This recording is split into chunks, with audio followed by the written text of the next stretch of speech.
Uy, shoutout sa mga kasakmol natin dyan. For today's video, maggagawa tayo ng smoked beef. Yan. Siyempre, itong gagawin natin. Quality. Fresh na fresh. Bagong katay mga kasakmol. So, ito ang gagamitin nating smoker ngayon.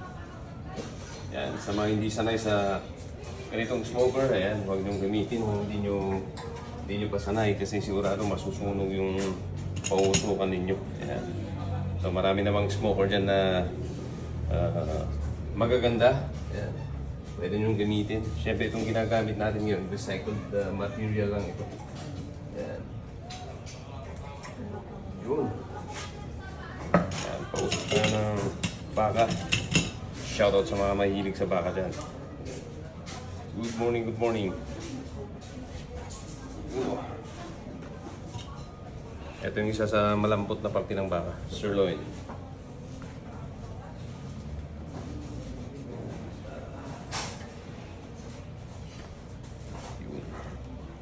Ito naman yung parang, ito pala, parang wagyu. Yun.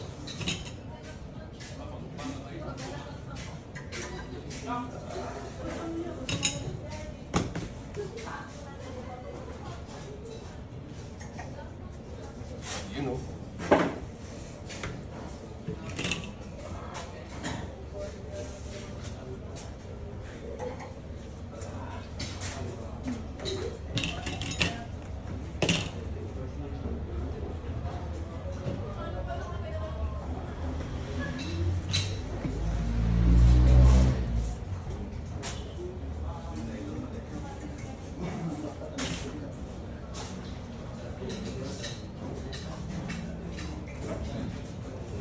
Alright, quality